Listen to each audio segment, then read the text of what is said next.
எண்ணெய் தயாரிக்க பாருங்கள். இங்கே பாருங்கள், செம்பருத்தி, மருதாணி, கசனாங்கீரை, வெள்ளை கசனாங்கீரை, அப்புறமா செம்பருத்தி பூ, ஆவாரம் பூ எல்லாமே இருக்குங்க அதில். அப்புறமா பாதாம், கருஞ்சீரகம், செம்பருத்தி பூ இதில் இருக்குது. அப்புறமா ஒன்று மெயின் டிஷ்ஷுங்க, சங்குப்பூ. இதெல்லாம் நிறைய இதில் போட்டிருக்கேன். இது இன்னைக்கு காய்ச்ச பூ எங்கள் தோட்டத்திலே காய்க்குதுங்க, பூ பூக்குதுங்க. இதை வந்து போட்டு எல்லாமே எண்ணெய் காய்ச்சி போகிறேங்க. இது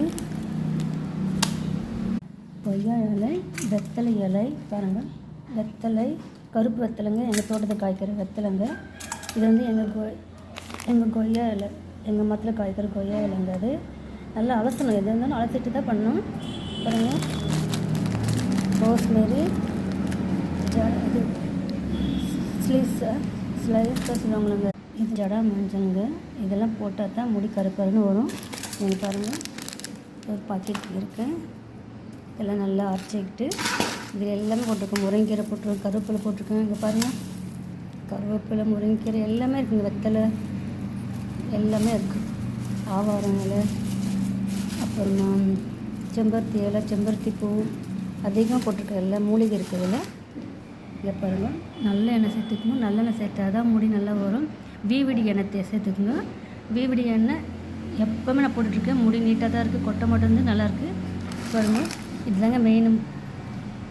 சங்குப்பு போட்டால் முடி கருகருன்னு வரும். இதெல்லாம் அரைச்சிக்கிட்டு வீடியோ போகிறோங்க.